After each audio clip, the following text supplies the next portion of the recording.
If you can increase your work capacity, you can outwork all of your competition. Some of the easiest ways to increase your work capacity is to actually make a full, long schedule with long days and fill each day out and be extremely efficient in what you do. And by following through on all those activities, over time, you're going to be able to naturally increase your work capacity. Now, the more you tell yourself not to do something or to skip a meeting or skip a call, right, the more likely you are to not follow through, which is going to disrupt your potential growth in increasing your work capacity. So fill that schedule up, be efficient, and execute that schedule is a great way to increase your work capacity. Now, if you love what you do and are passionate and good at what you do, increasing your work capacity is going to become a lot easier to do because you're not going to be thinking so much about a time to start and a time to end 9-to-5 job. You're just going to wake up, think what you have to get done, and you're just going to work through until you get those tasks done. Building your work capacity is just like running or weight training.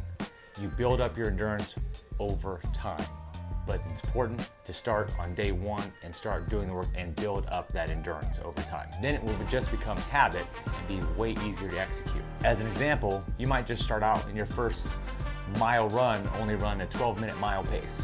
But then maybe after a month's worth of training, you get that down to 11 minutes, then 10 minutes, and so on and so forth. Same thing with the weights. You start off with 15-pound dumbbells, then you go 20 and 25.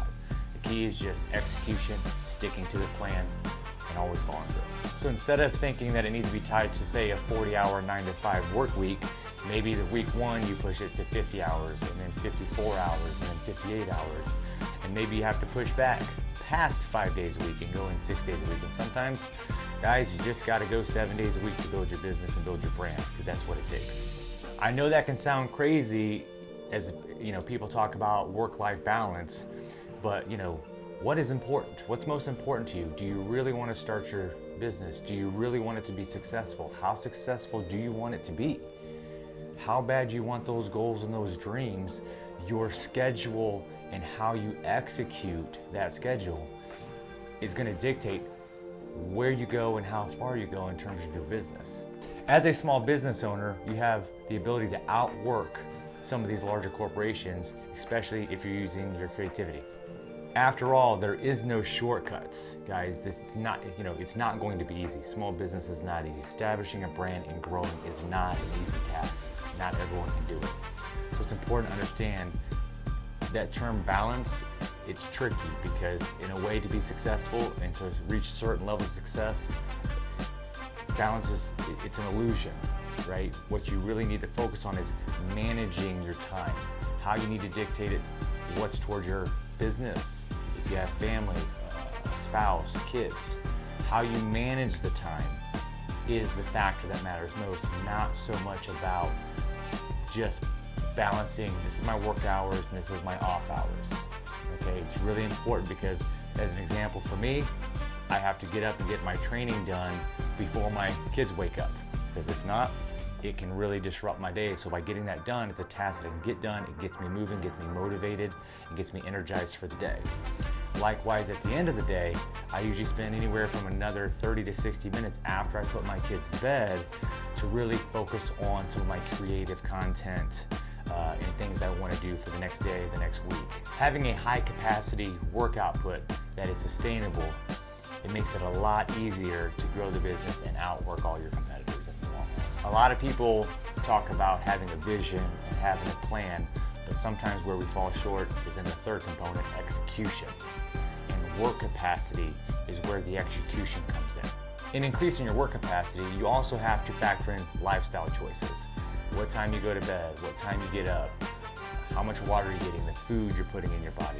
All these things are key components that can help you increase your work capacity, but not increase the work capacity, increase the effectiveness of the work capacity and the functionality, the capacity for you to be creative with your mindset and goals. So work capacity is not just a mental thing, it's a physical thing. If you can physically put in more work with your body and with your mind, you're going to be able to get more done and grow your business. Your food is your fuel. What you feed yourself, how you hydrate yourself will directly dictate your mood and your physical ability to execute your schedule and to to be creative. In life, some things just don't go your way. Bad things happen to everybody. We lose people we love, right? We get arguments with significant others, we struggle with kids and behavior, whatever it is, we all deal with our own version of difficulties in our daily life. So it's important to remember that part of work capacity is still executing. Now, I'm not saying you can't take care of those things, but my message is no matter what you're going through, no matter what happens, being able to persevere and push through and still execute in those dark times and those hard times is absolutely crucial to differentiate you from your competition, because most people, unfortunately, when these bad things happen, they get distracted, they take their foot off the gas, they stop altogether. When they do that, you put your foot on the gas, you keep it on there, you press down, you accelerate, and you'll accelerate right past them. If you find this helpful, guys, please hit the subscribe button.